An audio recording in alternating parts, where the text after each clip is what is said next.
ओए टेडी तू शीदे खान दा पुत्र है शीदे खान दा ठीक है ना। आज है तेरा नतीजा रिजल्ट है तेरा रिजल्ट। तू है शीदे खान दा पुत्र ए उच्ची पगड़ वाले शीदे खान दा पूरे मुआशरे सारी इज्जत है एहतराम है जिम्मेदार लोग हैं लोग इज्जत करें। आज रिजल्ट तेरा आना पे तू आज आसे फर्स्ट फर्स्ट ना आया तो पीछे आसे सिटिंग दूजे नंबर ते ठीक है ना।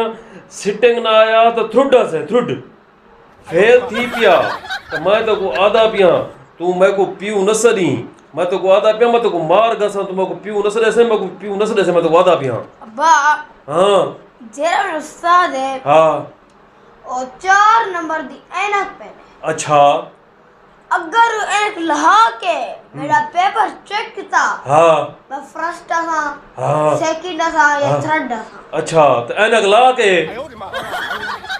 भेड़ दा करना मैं तो को आधा पिया तू थी पिया फेल मैं को पीऊ न सदे से पिया ठीक है ना। भाई मेरा पुत्र शाबाश नतीजे दे वन शाबाश मेरा पुत्र शीदे खान जिम्मेदार दा पुत्र ए तुरा सारा एक सारी उच्ची जेराना सारी पगाड़े शान है इज्जत है एहतराम है ए मेरा पुत्र फर्स्ट या पीछे सिटिंग या थ्रुड जरूर आसी इज्जत है मेरी शान है लोगों की दावत करे सू अपने बड़ी बड़ी दावत करे सू ताजमहल होटल ते मेरा पुत्र आमण वाला होसी।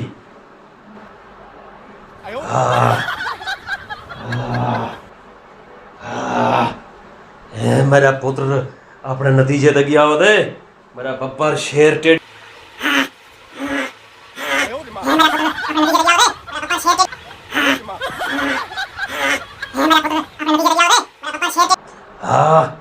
आना पियासी मेरा पुत्र आना पियासी बड़ा बड़ा रिजल्ट भी होया ओए मेरा टेडी बचड़ा वे शीदा हां प्यू सदवीजे कब नहीं दे रहा हां बर्बाद